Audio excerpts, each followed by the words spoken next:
cleaning houses, I listen to Tom Waits, Lou Reed, Nina Simone, PJ Harvey. But in the morning, I can't bear words. I listen to jazz and classical music, Monk and Mozart. Listening to classical music in my car feels like I'm in a little symphonic space. Once I'm listening to my work music, I'm in a marching mode. I chose this parking spot well. The woman who owns this Topanga property is aware that I'm parking here, but she doesn't mind. I stopped at the woman's house and explained my situation as briefly as possible. Normies don't want to hear it. I keep it short. That's what the other homeless people always remind me. This woman's property is the first consistently safe parking space I've found for months. No police rapping on my window, no other homeless people asking for stuff, no men trying to break into my car when they see a woman sleeping alone. The woman seems comfortable with someone living in a car on her property. I've been told by someone at the market that she is the goddess of the mountain, but she said that I could call her Diana. "As long as you respect the land, young lady," Diana said.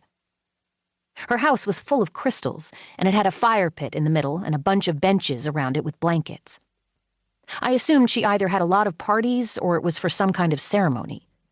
She seemed like the ceremony type. "I'll pick up everything," I said. "Leave no trace. I got it." "I have a wolf," the woman said. She had a lot of wild gray hair and the most piercing blue eyes, like someone who could be either 20 or 120. I felt sure that if I left a speck of trash on her property, she would immediately know about it. "I keep track of my wolf," she says. "He doesn't chase the deer. Don't you disturb the deer either." Of course you have a fucking wolf, I thought.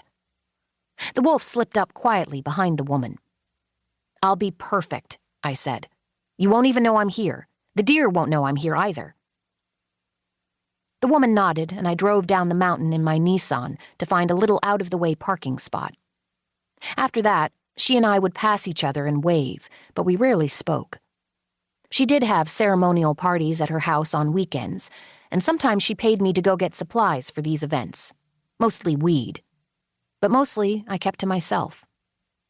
I haven't seen any deer, but I take her word for it. I suppose if you live on the top of a mountain where there are deer, having a wolf would make those deer uncomfortable. When I drive up to drop off the groceries, the place smells like sage and the wind chimes are going. "I'm calling the spirits," she tells me. I have to get moving. Tuesdays and Thursdays I go to Pierce College, but every day I work, and today is my day to clean houses with Sophia.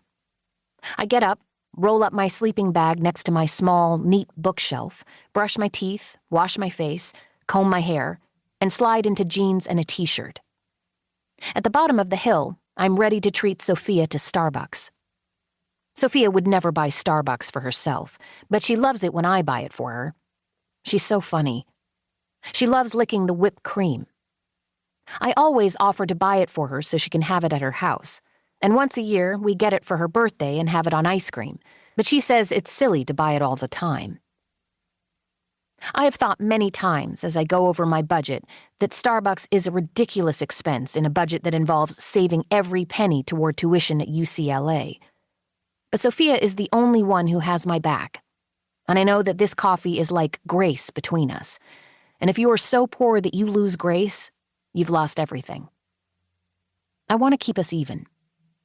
I clean a couple houses with Sophia, but most of my work is childcare, and I figured out if I save enough money, I won't have to go into debt for college.